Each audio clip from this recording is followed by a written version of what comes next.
All right. Welcome to another Q&A session. My name is Yoon, your host. Welcome to my channel. If you're new to the Q&A, you're probably watching this as a rerun.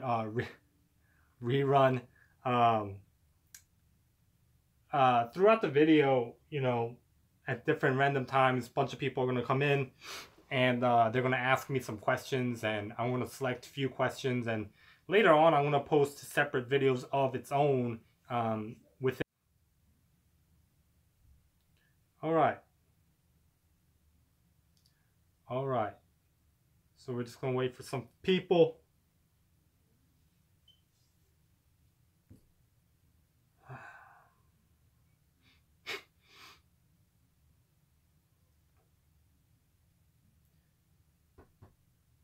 Hey Google, play music.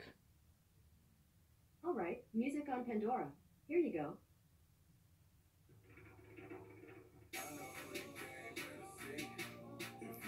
Hey Google, lower the volume.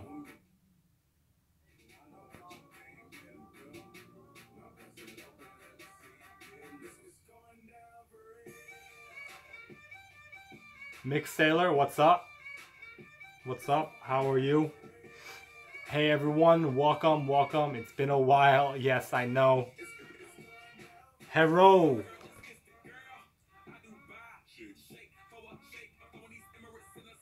Antail, is that how you say it? Fields? Where's my glasses? I'm like not being able to properly see with without my glasses. Oh shoot. Alright, so for those of you who are new, I got the live right here, so I'm gonna go from top to bottom. So I'm not gonna miss your question, but it might take a while to get to your question, okay? Just letting you know. Michael Lambert, where am I right now? I am home in Pennsylvania. Just only for the weekend. So yeah. Hey Google, play another song. Sorry, play something else is not yet supported. Dang it, Google.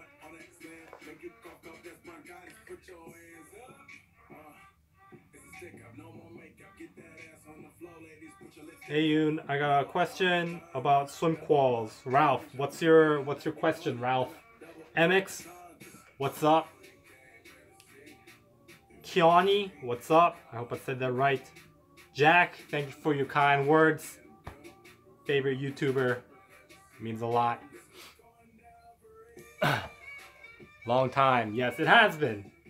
It has been.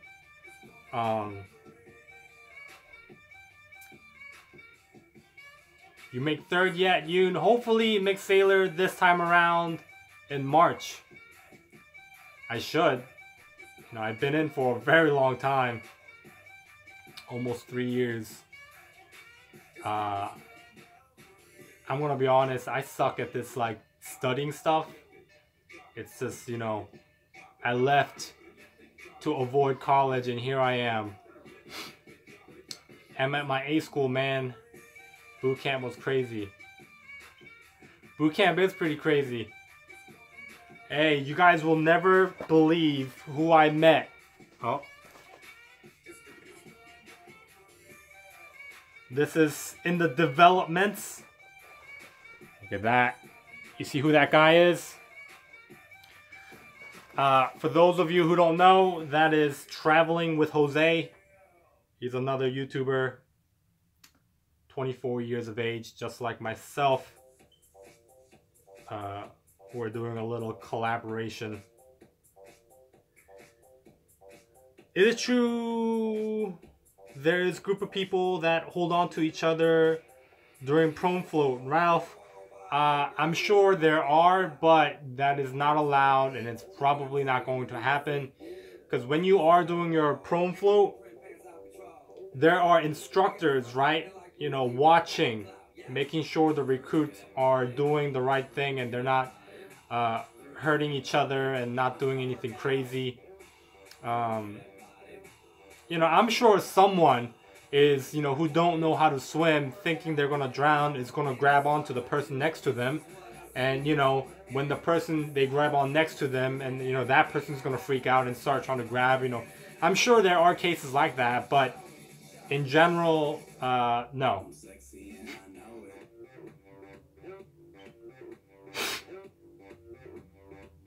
That's rough, buddy. My roommates and LS3, I would cross rate if I were you.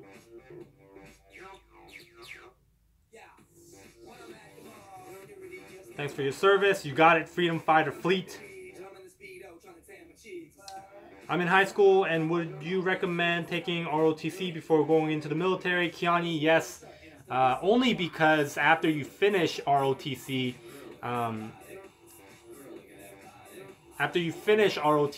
you can come in if you decide to join straight out of high school, right? You can come into the Navy as E3, right? Like, not like what I did. I came into the military as E1, and then from E1 to E3, it takes like a year and a half, so it's kind of a long time.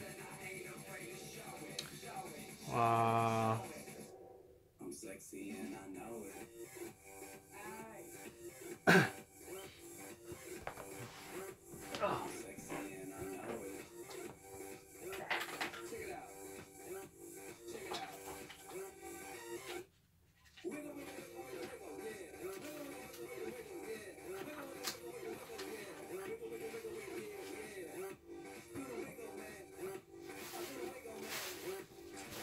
All right, I'm back. Guess he's professor.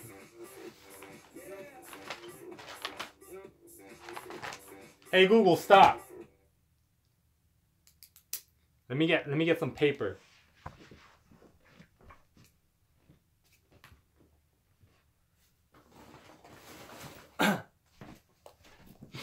All right. Got my notebook. Some of these questions I want to write down. That's why.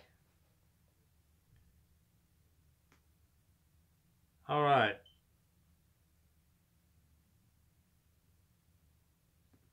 So I'm going from top to bottom. So fun.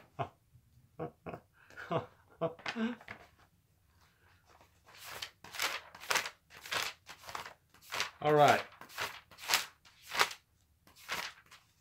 I wrote a lot. All right, so Kiani, right? I'm gonna take your question and do something with it. All right, so it is 0816. So Kiani asks, I'm in high school and would you recommend taking ROTC before going into the military? So let me share with you my answer to that question, Kiani. So yes, you should, if you want to join the military straight out of high school, I highly recommend it, because when you take ROTC, right? When you take ROTC,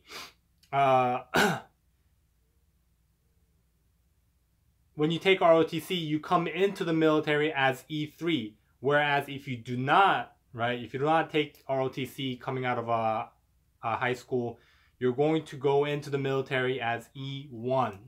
Should females be Navy SEALs? If they want, I mean, we do need it in the future. We are going to need it. It's more stealthy, you know? So yeah. So Kiani, if your intent is to go the officer route,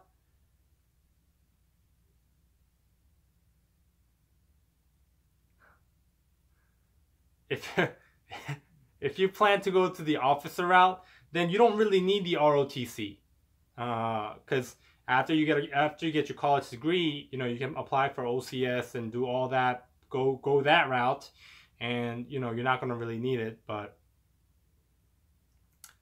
I'm going from top to bottom. All right, so it's gonna take a while for me to get to the people. For everybody else, you know, you gotta wait your turn, Estella. And hello, Estella's friend. I am just Yoon, the world's finest Navy sailor. Please meet up with JT Suits. He's also a good Navy YouTuber. Jack, if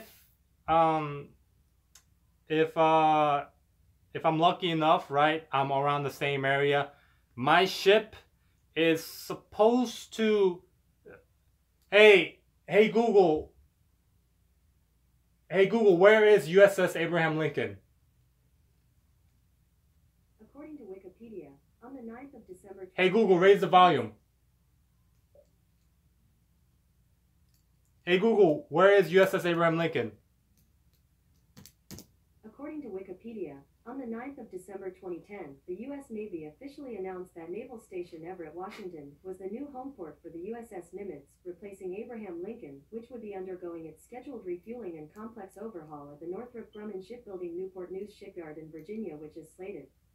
So my ship, USS Abraham Lincoln, is supposed to be in Washington. So on the West Coast, right? So in the East Coast, there's Virginia, right? But on the West Coast, there's Washington and there's also California.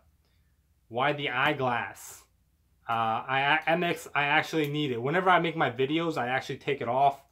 But I actually wear glasses now. It's unfortunate, yes. But so yeah, I mean, JT lives in California, but I am most likely going to go over to Washington. So, you know, the chances of me wanting to fly down and do that, I don't even know.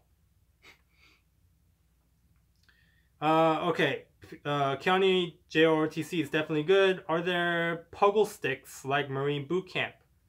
What's puggle sticks? What are puggle? Hey Google, what are puggle sticks? According to Wikipedia, a pogo stick is a device for jumping not a off the pogo. ground Hey in a Google, standing stop. position through the aid of a spring. Hey Google, High stop. performance There we go. Well, Google does not know what a puggle stick is, so I don't know. I ship out March 28th as an LS. Any tips? Manuel, Miguel.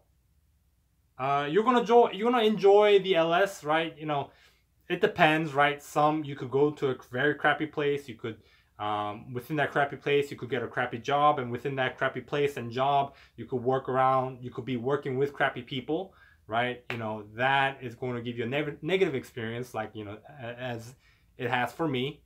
Or you could go to a great place, great job, and great people, and you'll enjoy what you do, which is possible, right? It's a matter of luck. But Manuel, when you are LS, right, you're going to learn a lot of business stuff like I have, right? So for me, I order multi-million dollars of stuff almost on not a weekly basis, definitely on a weekly basis. So, I mean, I learned a lot of things on the business side, right? So take that experience, take that grind, take that humility when you are in the military. It's going to suck. It's going to definitely, absolutely be terrible experience. It's a challenge. So take it and grow from it. And, you know, if you do decide to stay in the military, make a difference for the positive. If not, just take it and then leave and be a better person. MX, so what have I been doing? Yoon, MX, I've been studying. Part of me I've been studying. Part of me I've just been, you know, chilling around. And my ship is very busy right now because my ship is trying to amp up and be a fully functional ship. So there's like a ton of stuff that you have to do, which is super annoying. You do your normal work. On top of that, you do more work to make the ship fully operational. So yeah, you can prone float on your back now. I don't know. I don't think so. Ralph, Estella, hi. Giovanna, hello. Hi. I finally got to the order. This is how I like to keep it, you know. Do you know anyone that was a THU in BCT? No. Kisses from Brazil. Yeah, Ralph.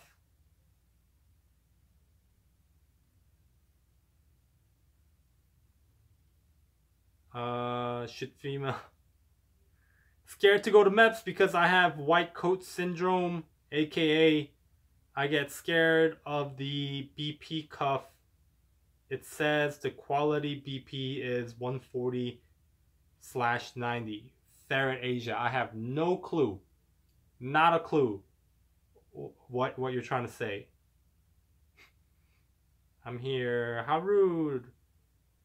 But females are distracting to men.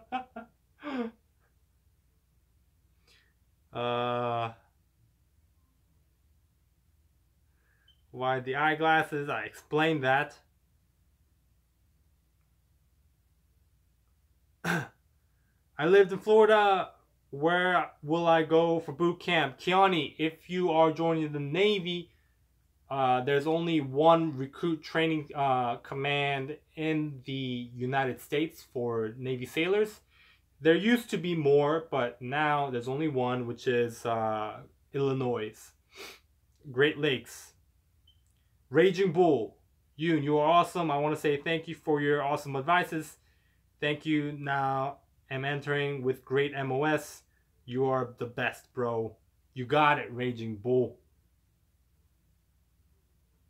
Are you joining the Army or National Guards? I don't know if you're still here, but... Is the ASVAB app still good to use? I have never used the ASVAB app.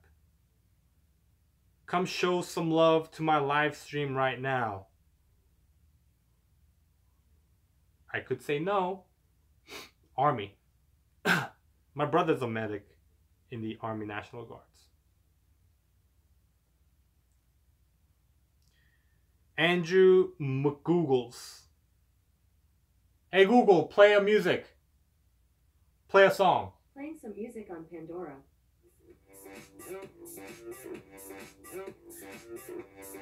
Hey Google, lower the volume. Did you have trouble peeing while they stare at you in boot camp and you advise for someone?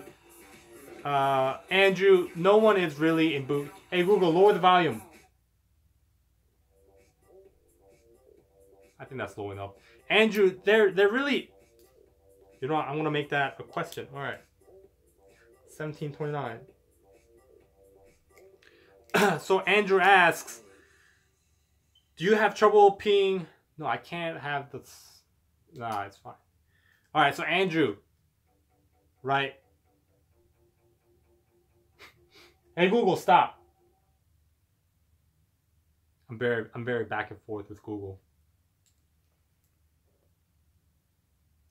All right, so Andrew asks, did you have trouble peeing while they stare at boot camp and you advise someone who has stage fright? What happens if you can't go right away? So Andrew, you know, one general thing, right? No one in boot camp, everyone in boot camp is going to think similarly to you, right? Everyone's going to be like, oh, is other people going to stare? But, you know, there's a guy code, right? You know, when you're peeing, you know, just stare straight at the wall, right? At the wall.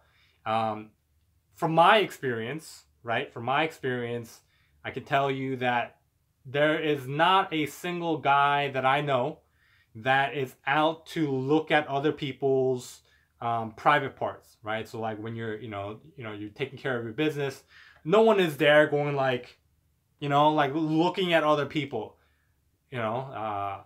I'm sure there are people that peep every once in a while, you know, that, you know, they are very curious. But in boot camp, you know, you do have your privacy, right? So there's like, you know, for example, let's say there's about 10 urinals, right? Within 10 urinals, you know, the general guy code is you go on one and then, you know, you skip a space and you go on the other one and, you know, you're going to be okay, Andrew. No one is really there to just, you know, creep on other people. And if they are caught creeping on other people, that is a big no-no, right? You could get in some serious trouble because that could fall under multiple different things, you know, sexual, you know, misconduct and, you know, whatever the case may be. But yeah, don't worry about it. Or, you know, I'm not going to say don't worry about it, but because it could happen, right? There could be some peeping Tom. There could be a peeping Tom and, you know, somebody who's very aggressive, but likelihood of it, no. But yeah. MX. Backfloat is now in use. Okay. Do you regret not joining the Air Force? Kyle. You know, Kyle, I have no clue. You know, I want to make that another question too. Separate question. So Kyle asks, do you regret not joining the Air Force? So, in my opinion, you know, first thing, right, I don't know what Air Force is like. I haven't seen how they work, so I don't really have an opinion of it. I can't really compare the different work-life balance lifestyle, right? That's number one. But and number two, you know, as much as people say, oh, they really do nothing, you know, I'm sure, right, they have their days when it's very stressful, you know. Being in the military, you know, from survey, if you look online, it is one of the most stressful jobs due to many different reasons, right? Whether it's the place you work in or the work you do, or it's the people that make it very difficult. So, to answer your question, do I regret not joining the Air Force? I regret not looking into the different types of jobs and different things that the Air Force has to offer. Because, you know, when I was thinking about joining the Navy, the first thing, when I was thinking about joining the military, the first thing that I thought about was the Navy, right? You know, I don't know if it's because of too much Family Guy, where Family Guy Stewie's always out at sea when his flashbacks and, you know, he does all his stuff. But for some reason, I thought about the Navy right away, and I said, you know what, I'm going to join the Navy. So I wish I looked more into the Air Force. But definitely the living standard is much better for Air Force. I can definitely say that. You know, I've been to Air Force facilities, and the quality of their, you know, living standard is much better. The amount of work they do from outside looking in does seem a lot less and a lot less stressful. But like I said, I'm sure there are people that are working some insane hours, crazy things, and, you know, it's not as easy as people think and people say.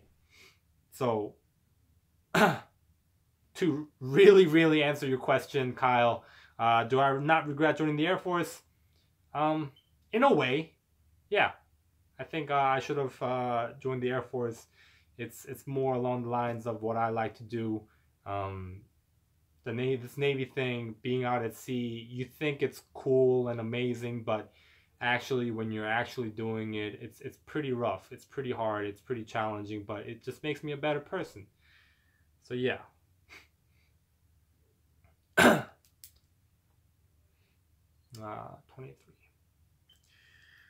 Okay, hello Yoon. Is the Navy worth joining? The future king.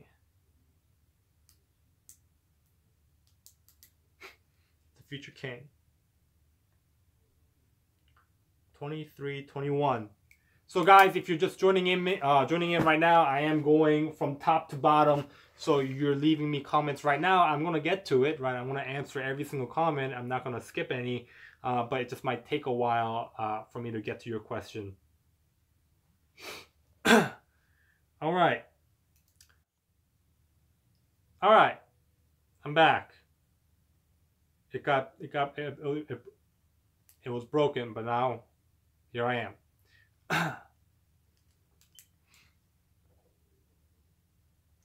All right, so to answer your question, is the Navy worth joining?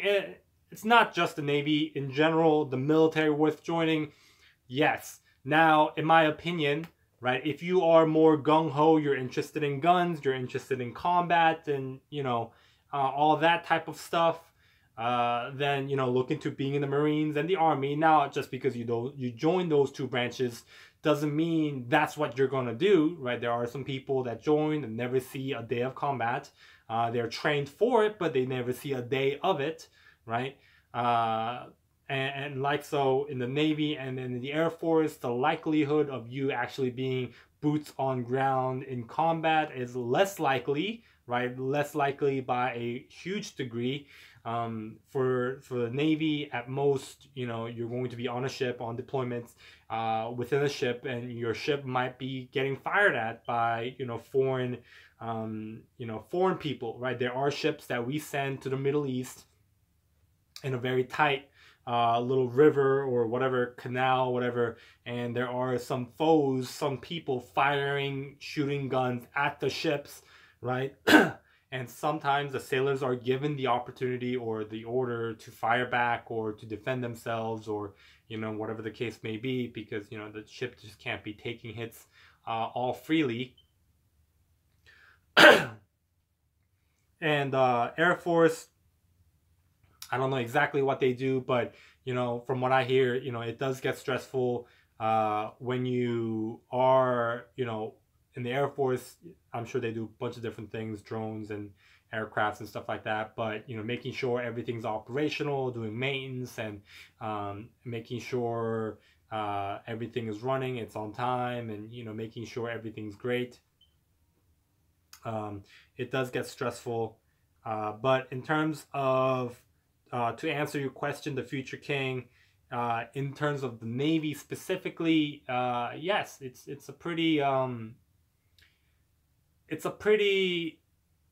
what's the word? There's a cultural experience, right? There's a cultural experience. There's a culture of when you join the Army, right? You're surrounded by that Army culture. When you join the Marines, you're surrounded by the Marine culture, right? You know, very aggressive, at least from my perspective. Aggressive, that little, you know, the idea of, you know, when you think of a Marine, you know, you think of somebody who's very aggressive. And when you think about somebody in the Navy, you think, you know, sometimes some people think they're very, you know, squishy, they're very, you know, like, you know, wimpy and all that kind of stuff. Some people think about them, you know, as bronze and, you know, fighting people, buff, and all they do in the ship is work out. But, you know, I'm not talking about that. I'm talking about the Navy traditions, right, of being a good sailor, of being a person that's doing the right thing, and being an ideal uniform member. So yeah,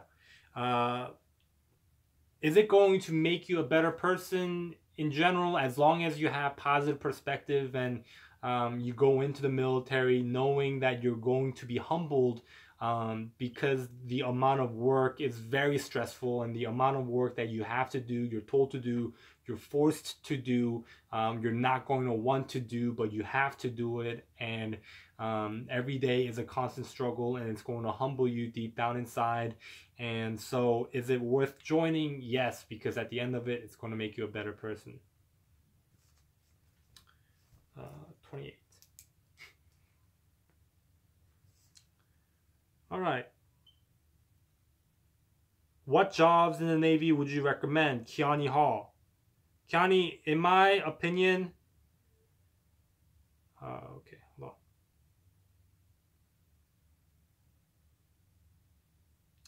In my opinion, right, pick something that's going to benefit you after you get out of the Navy. So in my opinion, right, one thing that I see in the Navy is people spend 20 years in the military, right?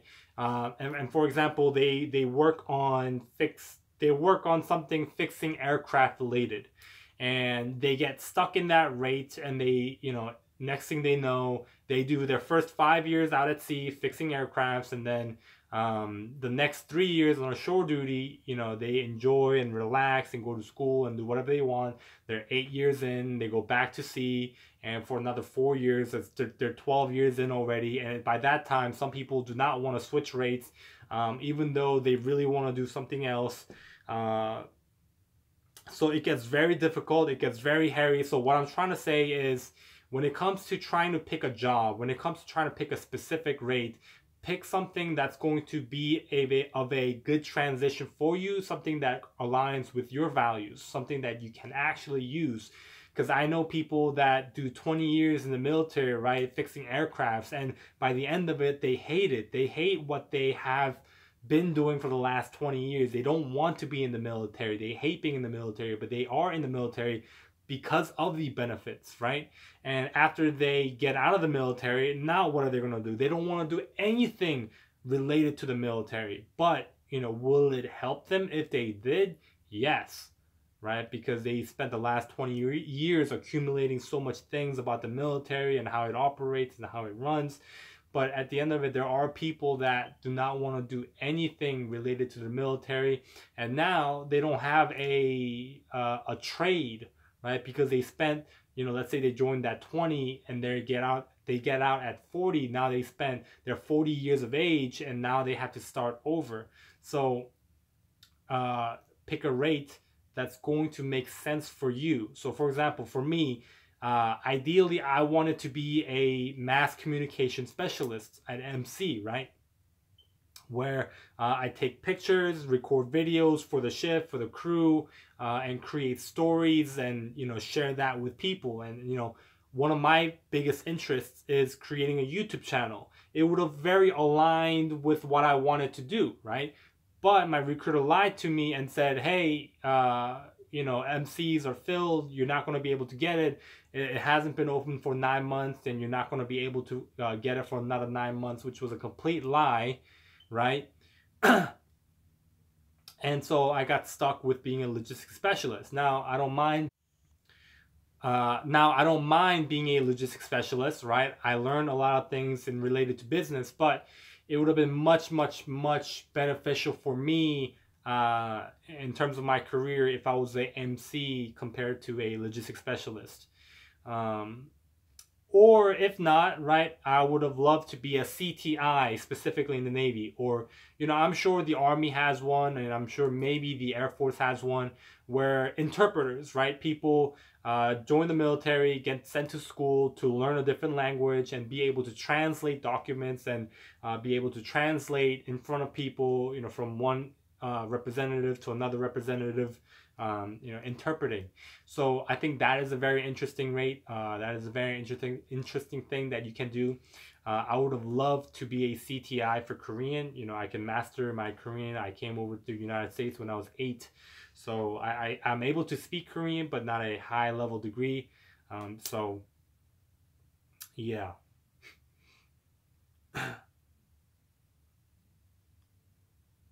So Kiani, I know that was kind of an explanation rather than an answer. So in terms of being in the Navy, you know, whatever you're interested in, right? So if in the future you want to own a security agency, right? Maybe look into being an MA, right? If you want to be a fireman after you get out and own, you know, a firehouse, whatever, and be a fire chief, then maybe look into being a damage controlman, DCman.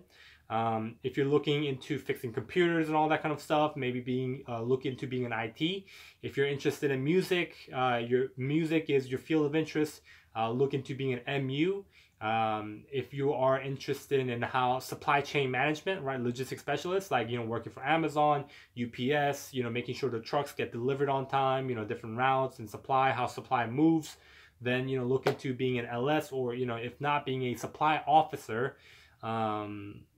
If you are interested in, you know, language, right, just for your own personal benefit, like you want to speak a second language or a third language, depending on, look into being a CTI, right? You know, they teach Russian, they teach Korean, they teach German and all that kind of stuff. German, by the way, it is highly demanded. The Navy is looking for people who are able to fluently speak German. So yeah.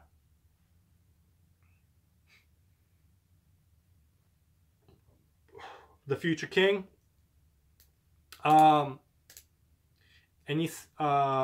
you want to, you can't decide between the Air Force and the Navy. You know, go to both. Initially, go to both. See what they have to offer. If you can, talk to some Air Force veterans. If you can, talk to some Navy veterans. Now, one thing that I want to remind you with the Navy, right? You could get stuck in a ship, and it's going to be out at sea, deployed for a very, very, very, very long time. And you might think it's such a grand experience, which it is in the great big scheme, but when you are actually in it, it actually sucks. You know, I think Navy would have, Air Force would have been a very cool experience for me personally. You know, I am not a fan of working a lot, working long hours, right? I'm just going to be honest with you guys. I'm not a fan of working long hours. I'm not a fan of physical labor. And that's what you do a lot in the Navy, right? And in terms of living conditions, you know, it's pretty fair, it's pretty decent, but you know, Air Force's living conditions a lot better. You know, if you looked at Kyle Gott's old videos, you know, he lives in the grand, you know, great places, and he was, you know, just a low rank, and he's been able to go to Japan and Alaska and all these bunch of different places, and yeah. What do you think about foreign language people joining the military? Uriel, I mean, it is beneficial, right? We need people that are able to translate and speak different languages. It comes in handy. So I don't see why not. What, Jesus or Jesus, what can you tell me about being an LS? I'm going in next month, but I feel like I only have a rough idea about the job. So I'm an LS, right? As an LS, you could do within an aircraft carrier, which is basically the whole thing. You could do one of several different things, right? You could do what's called an S1, which is financials. So they work with financials, making sure the money is up to date. And I'm simplifying these stuff right now. Making sure the money's right. You know, we're budgeted $1 billion or so for parts and, you know, aircraft parts, you know, and general material, making sure the paperwork's there, making sure the receipts are there, making sure all the customers that are ordering stuff, they are submitting the proper paperwork. So S1, like the brains of the whole supply operation. There is S6. S6 deal. I'm in S6. I deal with aviation supply. So I deal with the paperwork of tracking repair orders. So people come to me saying like, hey, I need this part is broken, and I get the proper paperwork. I put it on order, and within a week I could up to potentially order $1 million worth of stuff or repairables and stuff like that. In terms of S8 deals with, so S6 deals with a lot of mechanical stuff, right? Ordering mechanical stuff. S8 deals with a lot of like general materials like pens, toilet papers, chairs, desks, and all that kind of stuff.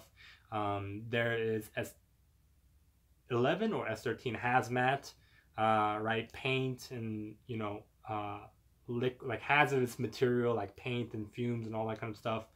There's also postal service. So there are some people that go into the military, you know, and they get lucky. They work in postal. They work in the post office. They learn how the post office works. They get out of the military and they work in the post office, and, you know, they are able to do that. So yes, that is just in a rough idea of the LS life. And LSs, they can operate like heavy equipment. So like for me, I got trained in operating a forklift, and after I get out, you know, I don't want to work in construction, right? But if I do work in construction or anything related to driving a forklift, right? To get that forklift license as a civilian, you have to pay a lot of money and you have to go through a lot of training, right? But when you are in the military, it just comes natural, right? And also when you're in the military, you know, you could operate what's called a grove crane. So the aircraft carrier, right, it's a bunch of levels, right? I'm not going to tell you exactly how many levels, but from the middle of the ship, right, there's what's called a grove crane, which is like a, I don't know how to describe it, but it carries very heavy stuff, right? It's like a little long arm, and it drops down and, you know, picks up stuff. So you get trained, then you get taught, then you could possibly go to different schools on you know, hazmat transportation or operating heavy equipment, all that kind of stuff, or, you know, operating big trucks, the 10K trucks where, you know, it's able to hold, you know, up to, you know, 10,000 pounds of stuff. Yeah. All right, so guys, I know you're asking me questions right now, but I am going from top to bottom, so it might take me a while to get to your questions. Bear with me here. So Jesus, I hope that answered your question. Martin, welcome back, Martin. How you know, you're still thinking about exiting the Navy? when your contract is up, or do you think you'll do your 20 years and get out of it? Martin, I am getting the heck out after I do my 5 years in the military, which is 2 years and 3 months left. Almost there. As a high schooler, I'm considering the military. I'd like to be a businessman and entrepreneurial things. Or would college be a better option? So, D-head, it's up to you, right? It's totally up to you. I am, somewhat entrepreneurial. After I get out, I'm saving all my money up right now. I don't know if you know my story, but came into the military, $200 in my bank account. Now I'm sitting on $30,000 after 2 years and 9 months in being in the military. And hopefully by the time I get out of the military, I'll have roughly about $100,000. And I have the GI Bill that I'm going to use after the military. And when you are using the GI Bill, they give you BAH, which you can pocket if you do decide to live with your parents. So after I have $100,000, I'm going to have $72,000 because they pay you $2,000 each month, and the GI Bill pays you for 36 months. They cover school for free, and they give you $2,000 depending on the school. For mine, it's going to be $2,000, so they're going to give me $72,000 within 4 years. So a total combined of $172,000.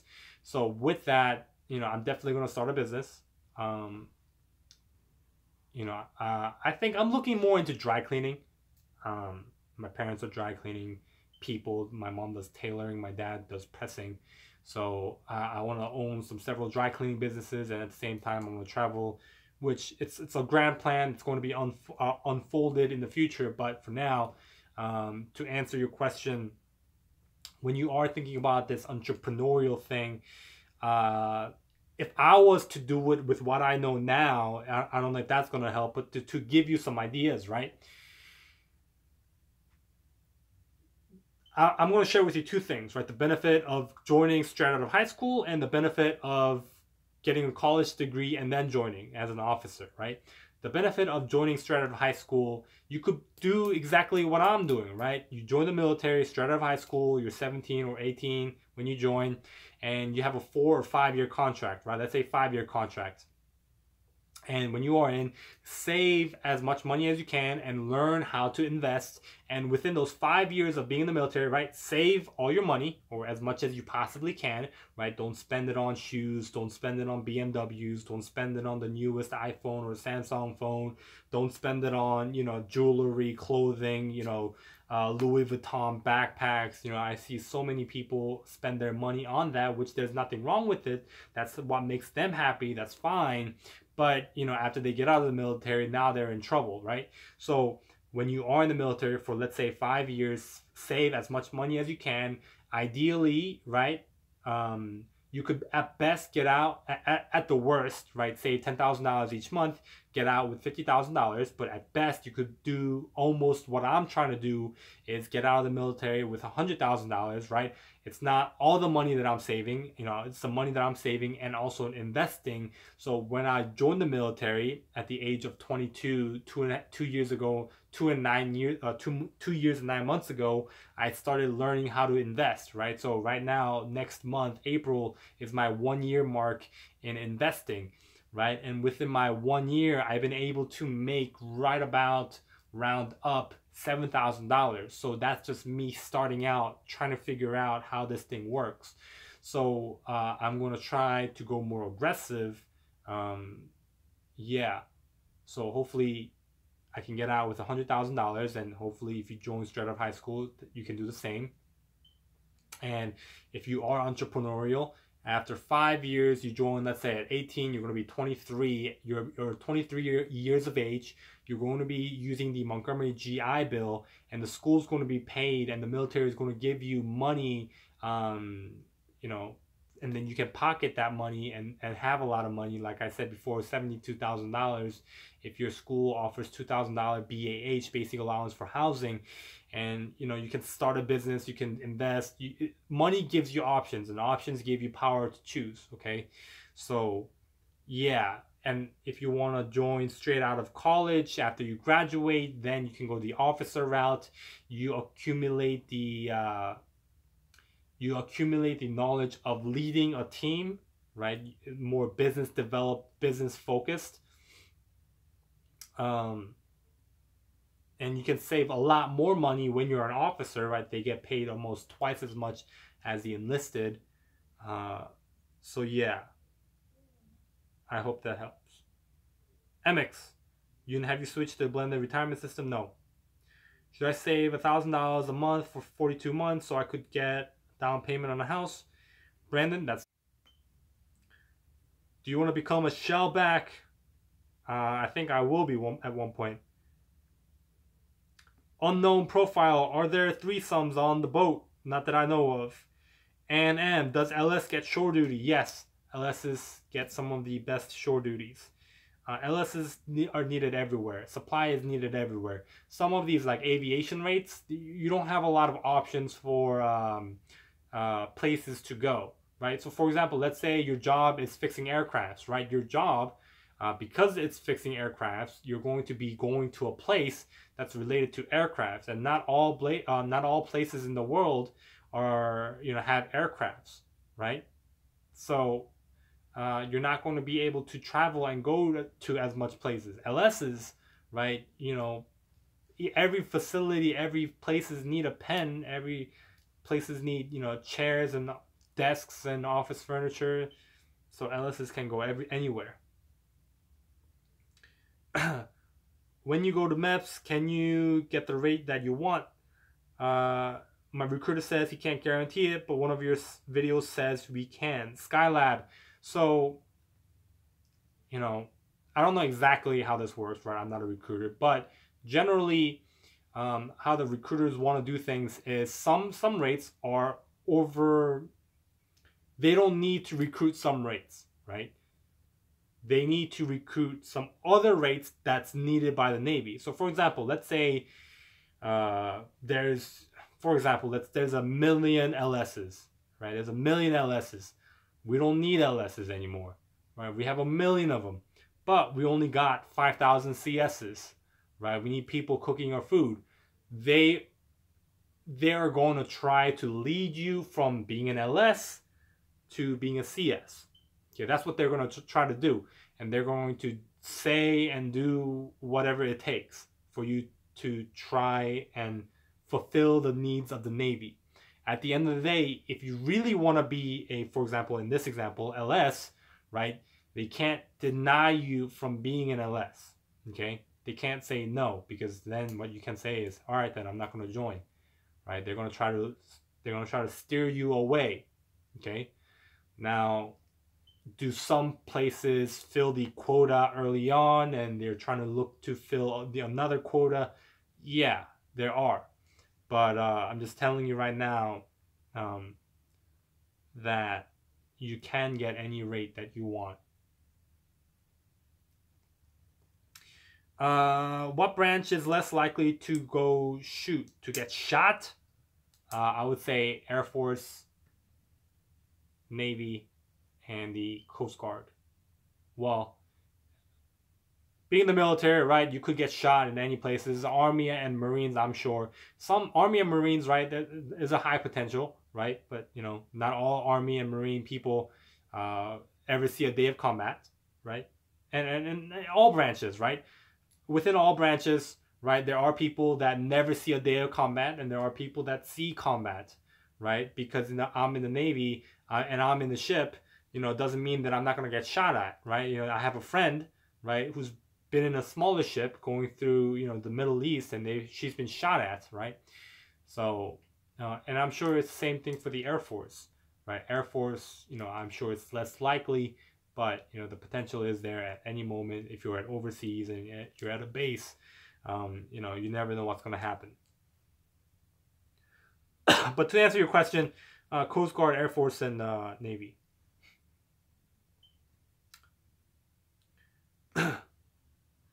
If I'm too ugly to get a girl, what alternatives are there for single men? Unknown profiler. I think that's depending on your preference. Is boot camp in the Navy hard? In my opinion, no. Just do what you're told, and as long as you are physically fit to the standard, then you should be a-okay. If you're overweight, if you need some help, assistance, find a personal trainer. Do whatever it takes to lose the weight or build that um, uh, build the discipline to be able to work out and do all that. Is boot camp hard in the Navy? No. When do you go on deployment? I can't tell you that. If you want to order a computer after AIT, where would I order it to pick up? I live on base in barracks. What's AIT? Is that like some kind of Air Force terminology? In the Navy, we call it A school. So you're a trade school. I mean, I'm sure you can get a PO box, or within the base itself, within every A school or instructing base, there is going to be a place within the base that's going to accept mail and postal stuff. So I'm sure when you get to it, you're going to be able to communicate, and you're going to be able to find out how you can get your stuff and what the mailing address is for your room and your base and stuff. The Future King, thank you, Yoon. Very helpful advice. I am leaning towards joining the Air Force, just studying for my ASVAB now. Yeah, man, when it comes to joining the military, make sure your ASVAB is up to par, because that's very important. How good is IT? I think they have a pretty chill job. How is Undes in the Navy? Jacob Love. Undes, from my experience, I have Undes friends, and I see people with undesignated rates. It depends, right? Undes Air, I don't know too much about. I know Pac Siemens, I've seen them a lot. I'm not too sure about Undes engineering stuff. But when it comes to Undes, if you come in as E1, you're looking to be able to pick a rate after after 2 years, right? So just because you come in and Undes doesn't mean you're going to be able to pick any rate that you want, right? That's one of the common lies that recruiters tell people. You're not going to be able to pick any rate that you want. Sometimes you pick the choices that you're given are the choices and the needs of the Navy. So, for example, right, if you come in Undes deck seaman, right, you're not going to be, it's not like you're not going to be able to be, but you're less likely to be able to pick an aviation rate, okay? And if you come in Undes air, it's less likely you'll be able to pick a surface rate, right? Like LS, PS, YN, and stuff like that. And, if you come in Undes surface, Undes air, you can't really pick something that's an information dominance warfare, like ITs and all that kind of stuff. So you can only pick within a certain community, right? So I want you to understand, and when you are picking Undes, right, make sure you go into the correct Undes, right? Yeah. Do you have a roommate? Why or why not? No, this is my house in Pennsylvania. This is not my ship. Or do I have a provided housing? Why haven't you switched? What are you waiting for? I'm getting out, MX. I don't care about like the Navy retirement system stuff. I personally, I'm betting my money on myself. Yeah. How much free time do you get? It depends, Yander. So while I'm out at sea, I'll work right about 13, 14, or 15 hours a day, roughly. So roughly on average 14 hours a day. So that gives me 10 hours of free time, but it's not 10 hours of free time because you got to get undressed, shower, all that kind of stuff. So after taking care of that, that's about an hour, hour and a half. So you get right about 8 hours, 8.5 hours at best. And, depending on, if you want to relax, at the end of the day, people want to relax, right? Whether it's watching movies or talking to friends and, de-stressing, decompressing, while you are out at sea, that's kind of exactly what you're looking for. You get 8 hours of sleep, you work right about 14 hours a day, so that's 22. You might be able to get 2 free hours. Yeah, so that's kind of what happens when you're out at sea. When you are in land, you work your typical from 7 o'clock to maybe like 4 o'clock, 5 o'clock. And then you have the rest of the day, so you might be able to get about 4 or 5 hours of free time, and then your 8 hours of sleep there. So you're not given a completely a lot of free time, but the free time is there, a bits and pieces here and there. TSP or Roth IRA, they're like the same thing. Thrift savings plan, and within it you pick like the Roth or the traditional. Do Navy ships have Wi-Fi? Yes, but you can't use it for your personal use. It's for there's the router, and then there's the government laptops that's hooked up with the Wi-Fi. You can't just use it for your personal use. So like you can't hook your phone up to it. Thanks so much, Yoon Claire, for a lot of things. Much luck to you in the Navy. Thank you, Skylab. What are some lies the recruiter will tell you? Anything that they want for you. They're going to make you think that you're choosing this fate, but at the end of the day, they're leading you towards a direction. Okay, that's one thing that I want to make clear. Some recruiters are very nice people, right? Some recruiters are genuinely nice and they genuinely want to help people, right? There are people like that. But at the same time, right, where there's good recruiters, there's, in between recruiters, and there's also bad recruiters. The bad recruiters just want to fill the quota, to fill the numbers, and they have to fill. They want to get as much nuclear program people as possible, so they're going to force people to try to go that route, and they're going to try to fill as much quota as possible, so they're going to lie and do whatever it takes. My recruiters lied to me. I can tell you that.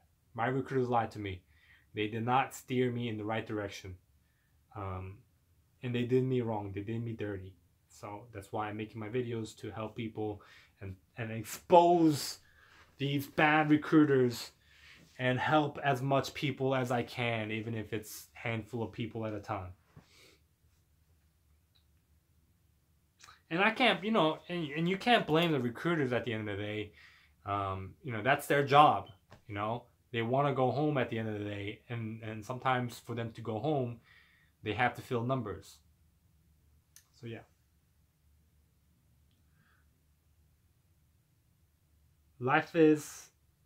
Is life on the ship hard? Kiani Hall. Not too difficult. It's somewhat enjoyable at times, but in terms of working hours, it's very long. Yeah, sometimes you work 16 hours a day, multiple days in a row, and then you shower and stuff. You make your bed, and you may only get right about 4 hours of sleep, 4 or 5 hours of sleep. So there are times it's very depressing, and there are times where it's hard. But you at those moments, right? I've had a lot of those moments where it sucked. It completely sucked. But at the end of the day, what gets me through is the people that I work with. And I don't necessarily work with the best people. There are some very crappy people, in my opinion, that I work with, and I really hope that I had to never work with them ever again. But there are also great people that I work with. So yeah. So it's the people at the end of the day that get you through and help you make it each and every day. So yeah, it's those little things that keep you going. That's going to make the challenge of being in the military a little less challenging.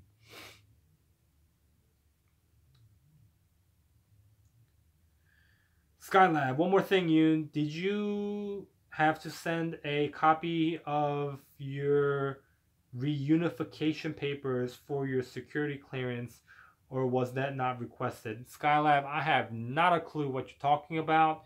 So if I do not have a clue what you're talking about, the answer is probably no. Renunciation. Hey Google, what's renunciation? Renunciation, the formal rejection of something, typically a belief, claim, or course of action. Okay. Hey Google, thank you. You're welcome. All right, renunciation. If you're talking about, let's say, like different foreign citizenship, like I'm dual citizen. I don't know now. I was dual citizen. I was dual citizens, right? Korean and American. I didn't have to give up my Korean citizenship, but I mean, you do have to give up the loyalty and all that to. You have to give up that. You have to give that up, and then I don't know if that's exactly what you're talking about, but yeah. Skylab probably no. And do you think being on shore duty might make you rethink staying in longer? I mean, and shore duty. If I was to stay in shore duty, it's either going to be in Florida or in Korea or in Europe. Most likely, if I was married, I would love to be married and go do places, but definitely no. Being in the military was an extremely painful experience for me. I never want to do it again. Some people are gonna get the best and great places to. Some people are going to get the great places, right? But some people are going to get what I got, and go to very bad places. And yeah, I don't want to. I don't want to take those chances. I do not want to take those chances. And even shore duty sometimes, right? Just because you get a shore duty doesn't mean you're gonna get an easy shore duty. Some people get a very crappy shore duty, and they have a terrible time.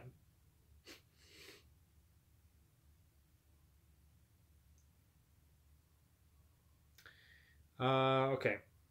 Hey Yoon, do you know anything about prior service arriving at Great Lakes for like your boot camp graduation? Joseph? Is logistics specialist hard? What kind? Sonny Lee. LS, logistics specialist, a hard working labor job. Sunny, in some jobs, yeah. So logistics specialist, you could be broken down to many different categories. There's postal, there's financials, there's aviation supply, and there's general supply, and there's hazardous material like paint and chemicals and stuff like that. Financials, not so much. You're trying to match the money. I'm summarizing all this. You're trying to match the money, make sure the paperwork's right? So paperwork is the biggest thing. But you don't always avoid physical labor. There are going to be times when you have to carry boxes of paper, because you go through I don't know, like 10,000 pieces of paper a week or whatever. There are physical labors here and there. S8 is the most physical labor intensive because they carry all the material like chairs, sofas, desks, toilet paper, pencils, office supplies, everything that you could possibly think of, right? So within the ship there's multiple different places to store these stuff, right? So it's going to go onto the ship, and guess what? Somebody's going to have to carry those down to the ship, right? So S8 is the most physical intensive, right? And it's very physical intensive, right? I'm not just saying like, oh, it's not like construction, right? But it's basically, imagine, right?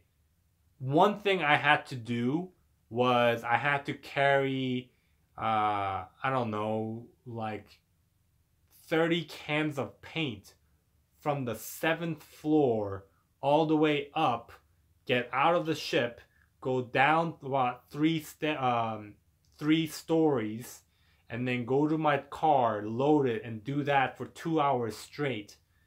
So that was very physical labor intensive. So there, unless, yes, you're going to be physically put to the test. Not all the time. Not all the time, and depending on what you do. But yeah, for me right now, I have it pretty good. Like I work with aviation supply, so I track the paperwork of all like mechanical parts for the ship that people are putting on order. So like they'll say like, oh hey, this $50,000 part broke, I need a replacement. I'll say okay, give me the paperwork, and I'll check it, make sure it's right, and I send it up and I put it on order. So yeah, that's what I do. And there are people who work in the post office, right, which is one of the easiest job. One of within post office, the most physical labor intensive is actually getting the mail, getting the package. So that's that, but you know, it's not going to be too crazy like S8 or S6. S6, right, is also going to be physically labor intensive because we have storerooms with, you know, over, I don't know, $10 million worth of supplies, so all mechanical parts, so stored in multiple different places. So yeah, somebody has to carry those. Paint, hazmat, you know, you have to carry gallons of paint. That's labor intensive. At the same time, you're inhaling fumes, which I don't know how beneficial that is for your health, but someone's got to do it. But yeah. Okay. Do CSs work a 5 and 2 schedule? Some CSs, James. That's what we call, what's it called? Daily duty. Yeah, I think they call it daily duty, where they come in from Monday to Friday, right? And that's their schedule. There are some people that have like 3s and 2s, right? They'll work 3 days, they get off 2 days. They'll work 2 days, get off 3 days.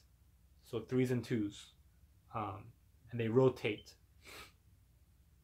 But sometimes I used to work with the CSs for a while. I think right about 4 months, and about 2 of those months I was in what's called 12s and 2s. I worked 12 days straight with 2 days off, and then 12 days straight, 2 days off, 12 days straight, 2 days off, and I did that for 2 months with the CSs. So yeah. Keone Hall, do you get to pick where you get stationed at? Initially, no. And after your 5-year contract, I mean, some people, yes, some people get lucky and availability is there, but chances of that, no. You're going to go most likely where the Navy needs you. And some people get lucky, right? Like I said before, some people get lucky. And even after you do that, like for me, let's say, you know, at my 5-year mark, right? So like, for example, right now, my friend that I know, he's getting out. I mean, he's not getting out. He's going to a shore duty. He's an AO, right? Aviation Ordnance. He's a 2nd class. Even though he's a 2nd class, he's not given a lot of choices, right? He's an AO. He works with aviation stuff. He's only given like 4 choices to go, 4 places to go. Whereas if I was to choose logistics specialist, I could have, you know, I have a ton of places that I get to choose. But at the end of the day, they could say, no, we're going to give that to somebody else. And, you know, we want you to go here. And I'll say, no, no, no, no. If I can't go there, then I want to go there. And they might say, well, no, we're going to give that to somebody else. How about this option that I told you before? Then I say, no, no, no, no. I don't want that. I want to get this one now. And you could go back and forth. But for the most part, you have a lot of options for LSs, and you can go bunch of different places. But what I'm trying to say is, at the end of the day, you're going to go where the Navy needs you. And sometimes where the Navy needs you is something that you don't like.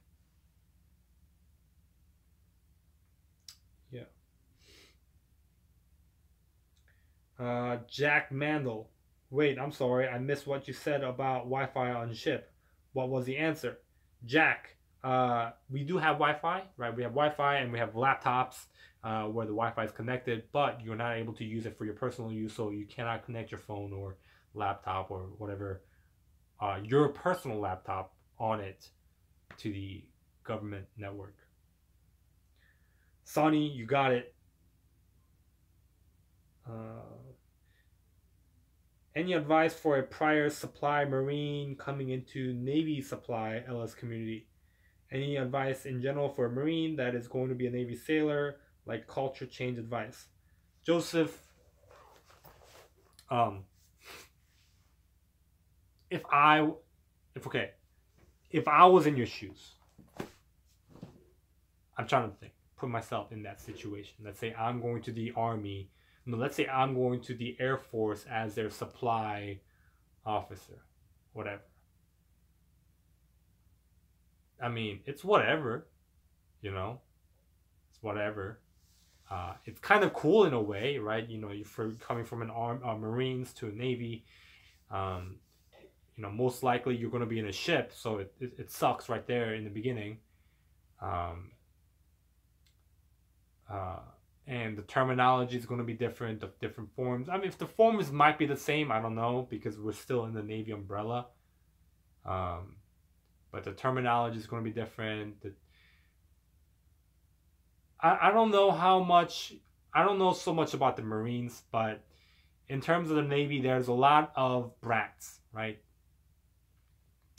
There's a lot of disrespectful people, and I'm sure the Marines have their own handful of stuff like that, but in the Navy, disciplining is just yelling at somebody, and that really doesn't do anything, and that really doesn't, affect them really in any way. They get scared for a little bit, yeah, but, I know people, right? Crappy, my opinion, crappy sailors.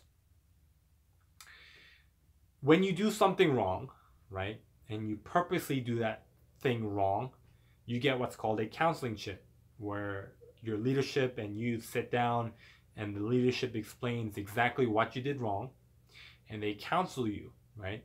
And after 3 counseling chits, you're supposed to go up to what's called a DRB, which is a bunch of leadership yelling at you, saying like, you are clearly doing this wrong on purpose. You're clearly messing up on purpose.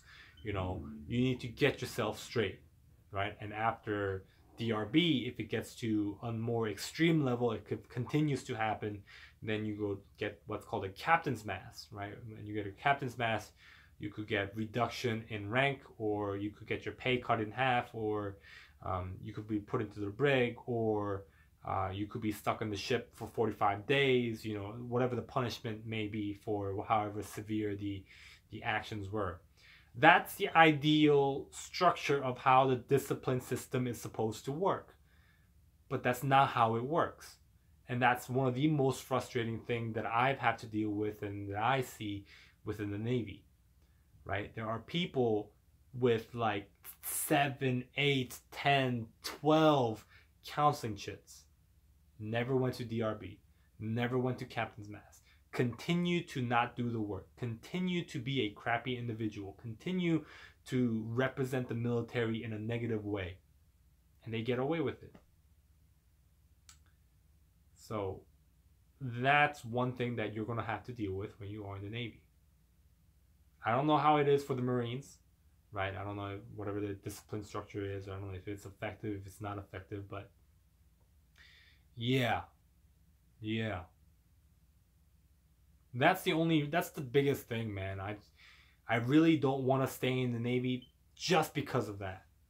Where I am, I'm in a crappy location, working in a it's not so crappy, but in a bad location, bad job, and I can handle all that, right? I can handle all that, but what I can't handle the most is all that plus working with, in my opinion, crappy people. Not everyone's crappy. There are great people that I work with, but there are also a handful of people that are not so great, that make it the most painful, that make it the most worst experience that I've ever experienced being in the military. And these people, man, you would think like, you look at a movie, right? And somebody tells in the movie like, hey, private, do this. And the private does that, right? And somebody distracted me with a comment. But yeah, in the movies, right, they make it seem so ideal, right? They say like, hey, give me 10 push-ups. And then they go down and do that 10 push-ups. But in reality, that does not happen. They could say, no, you're going to physically humiliate me or physically give me physical punishments, and they're going to talk back. There's a lot of talk backs, right? That's what I'm trying to say. Yeah.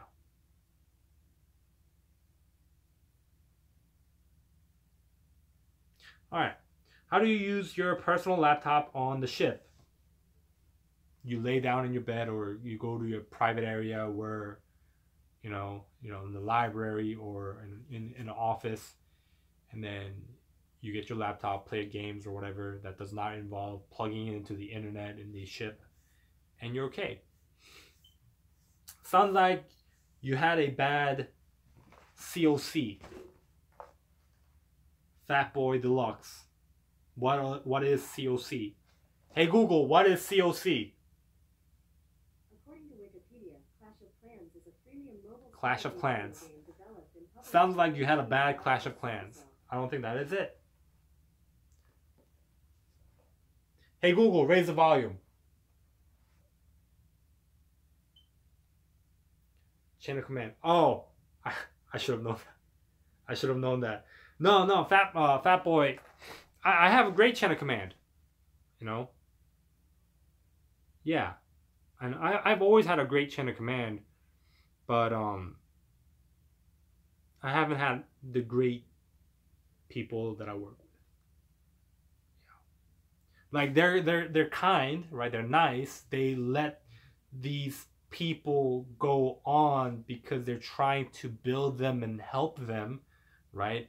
And they're trying to give them positivity and try to change them and, you know, sculpt them in a way that at the end of this whole experience they realize they've been a crappy sailor and they turn their way around. But you know, I can see what they're trying to do, but at the same time it also reinforces negative behavior that just continues to affect other people. Yeah.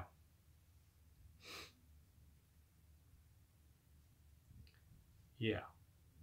I mean, I've had bad chain of command a couple times, but so I know what bad chain of command looks like. I don't know what an amazing chain of command looks like, because I haven't had an amazing chain of command, but I know what a good chain of command looks like, and I have that. So yeah.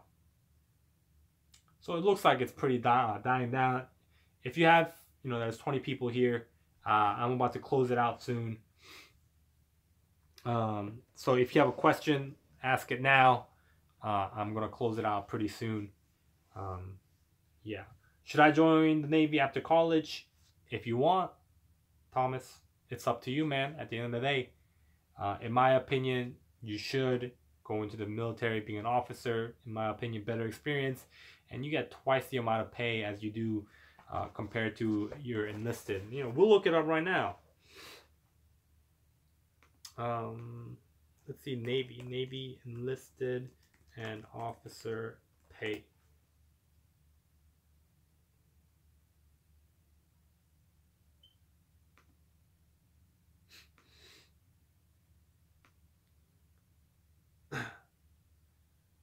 All right, so enlisted, right? I don't know if you can see that. Oh, shoot. All right. You see that? So I am E3, right? So right here, I'm getting paid roughly $2,082 for being in the military for almost 3 years, right? So if I was an officer right now, I had a college degree and I've been in the military for 3 years. You come into the military as an ensign, right? 01, and after 2 years you become a JG, LTJG, lieutenant junior grade. So I would be O2. So at my 3rd year mark, I'd still be an O2. So right here, right, you can see I would be paid $4,491, right? And towards the end of it, at higher up, $4,643. So almost double. So should you be an officer? Yes, in my opinion, because you're going to get paid twice as more. And, you know, definitely when you're an officer, Sonny, if you're still here, you're not going to do physical labor work. You're going to tell other people to do physical labor work, like the most ridiculous stuff, like, you know, like, oh, hey, this chair looks better. I know the other chair is, you know, in the other side of the ship, 4 stories up. Get those and bring it down here and bring these back up there. And then guess what? You have to do it. So, you know, that's what I should do. And that's what I do. Which is ridiculous. But still gotta do it. Because it's your leadership. But yeah, you're going to get... The main biggest thing that I really care about is you're going to get paid more. Right? Thomas. Future Sailor Nguyen. You're going to get paid more. At the same time, the culture of being an officer and the pride of being an officer, I believe, in my opinion, it's much better than being enlisted. You should post more, man. Jack, you know, I should. You're definitely right. I'm going to try. You know, just lately I've been out of the groove. But, you know, I do have a treat for you guys, though. If some of you know who this man is, I'm doing a collab with him. Traveling with Jose. Highly recommend that you subscribe to him. A plug. Hey Google, play a song. Sure, here's some music on Pandora. Hey Google, play another song. Sorry, play something else is not yet supported. Alright. Hooyah, GM, Gundam's mate. So, this is Traveling with Jose. He's a guy I met recently. He's getting out of the Navy. He's been to multiple different countries. I highly recommend you subscribe and check out his videos. He's been to Singapore. I've seen that video. Macau. Taiwan. Some intense stuff here. Hey Google, stop. So yeah. Subscribe to Traveling with Jose.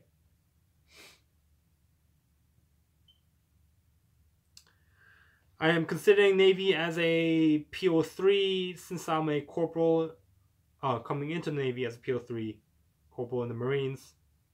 What are basic things I should know about being a petty officer in the Navy? Joseph, there's actually a lot of people coming in like or similarly, right, like that. You know, some of these people that I know that they have been in the reserves for about 5 years, 6 years, and you know, they decide to go active duty, or their detailer offers them, hey, you should go active duty, and they push them, and then they got stuck into this being active duty, and they get re-rated. They were completely something else, and then, you know, they don't know anything about supply. They were in the reserves, and they get put into full-time active duty as a third class. And I've seen some people that go into the Navy as a reactor, you know, being a nuke, and, you know, they get this nuke training and they drop out along the way and they become LS. So, you know, there's nothing in particular you need to know. Everything you need to know, you're going to be taught there. You might not necessarily be respected initially, right? You know, you don't know anything about being a sailor or, you know, being in the Navy. But, you know, you're in the Marines, so that's pretty close enough. But, yeah, from day one, you might have competition depending on, right? Some people might give you some cold shoulders.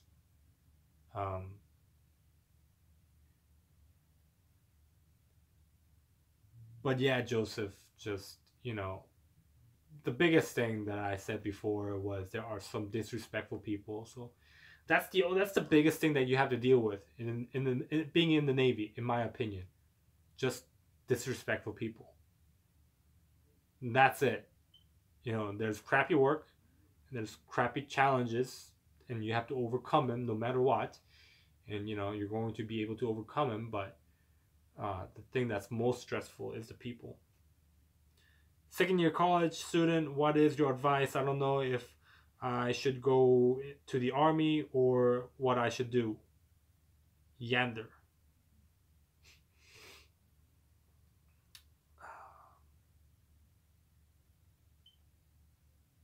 Yander, if you're interested in being in the military, look into the ROTC program, right? That your school, I don't know if your school offers it.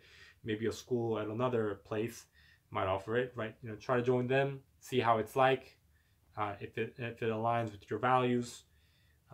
If not, right, join a branch, right? It's only for 4 years active duty, which it is a long time, but at the same time, it's not a long time. I've been in for 2 years and 9 months now. If I had a 4-year contract, I'd be getting out in a year and 3 months, which would have been exciting, which would have been next year. But no, the Navy tricked me, and I have a 5-year contract, so I have a 2 years and 3 months left, which is not so exciting. But it's only for 4 years, right? Ideally, get a 4-year contract, get a feel of it, get a taste of it, save up as much money as you can, and then and then decide, hey, I like this. Let me keep going, and if it likes you could do 20 there. After 4 years, if you don't like it, just get out and move on to different things. You still have your Montgomery GI Bill that's going to give you a tremendous amount of benefits in terms of going to school, and at the same time using the BAH. So like for me, like I said before earlier in this video, after I get out, right, I'm going to be using the post 9/11, whatever it is, where the school's going to be paid for free, and they give me BAH, basic allowance for housing, so for $2,000 each month. So I'm going to be living with my parents. So I'm going to pocket that money and no taxes. So within 36 months, I'm going to be saving up $72,000. So there's a lot of things you could do with $72,000. $72,000, if I didn't pronounce it that right. I'm planning to take an LS for my rating. Do you have any idea how long does the A school for that rating takes? 2 months, Chad. Which is not nearly long enough. In my opinion, it should be longer. Thank you, Yoon, for all the advice. Have a great one. Alright, Joseph. After a 4-year enlistment is over, for how much longer are you tied in for? 4 years in active reserves. So everyone has an 8-year term. You could do 6 years active duty, 2 years in active reserves, or you could do 5 years active duty like me, and 3 years in active reserves, or you could do 4 years active duty, and then 4 years in active reserves, or when you are in the military, for some reason, let's say you get out after 3 years, then you do 5 years of inactive reserves. Do you keep your uniform like the service, camis, and dress uniforms? Yes. Not everything. Like certain clothings are only supposed to stay within the ship because the ship issues it out to you, and then at the end of your military career, you give it back to the ship. But your dress blues, whites and everything like that, camis, they're all yours. You pay for it, so it's yours.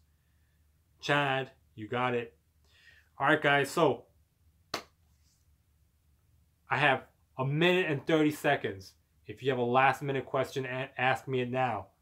Or I'm about to close it out here at the hour and 30-minute mark. So thank you, everyone, for hanging out with me today, asking me questions and all your support. What do you want to study in college? Business, right? Like I said, after I get out, I want to start my own business, dry cleaning, whatever the case may be, or focus on my YouTube videos. And one thing that I definitely want to do is travel all around the United States and create YouTube video content for that. I want to do a van life for a while, so that's in my interest and that's in my bucket list. So that's what I'm probably going to be doing. Is it true that Navy BCT got extended for 13 weeks? What is BCT? Can you get away with underage drinking? Some people get away, but do I recommend it? No. Should you do it? No. Do people get caught? Yes. And some of those people get kicked out of the military. Oh. Chad, I did hear of that rumor. Did Navy boot camp get extended?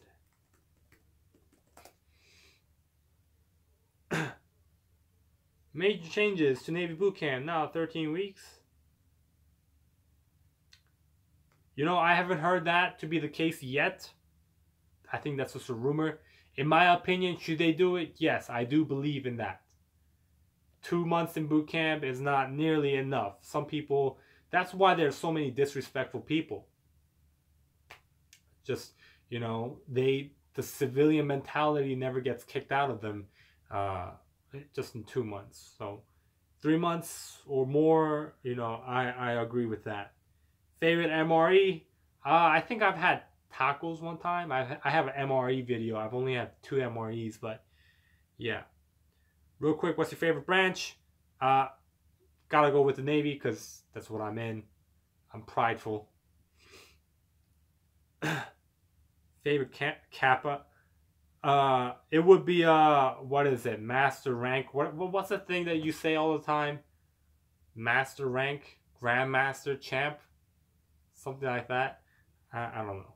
One single advice to enjoy being inside boot camp training. Chad, it's a once in a lifetime thing. You're never gonna do boot camp again, unless you go into a different branch. Which even at that, sometimes you don't have to, but depending on. But you know, when I was in boot camp, my RPOC, right? My RPOC was like, "Oh man, this sucks," and I used to tell him all the time, like, "What do you mean? Like, enjoy it. This is like the easiest thing that you're gonna do."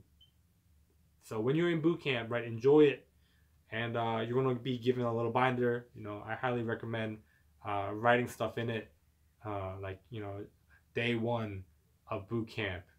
This is how I felt. This is what I expect to be at the end of boot camp. That's what I did. I don't have it with me. Everything's organized, but everything's packed in the back. But that's what I did. I did almost every single day in boot camp. I wrote down in my little journal that they gave me, and I wrote down my thoughts and stuff, feelings and stuff. But yeah.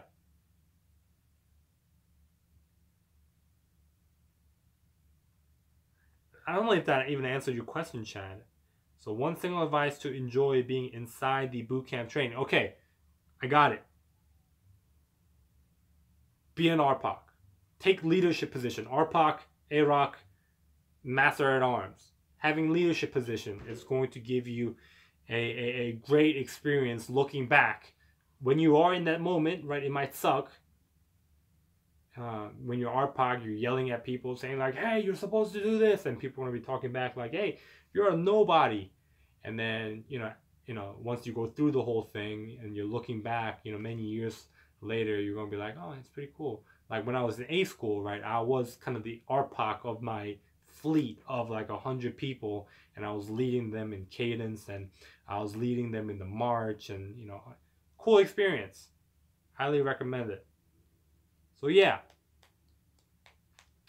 thank you everyone for hanging out with me today, and I hope you have a great Navy day. See ya, guys.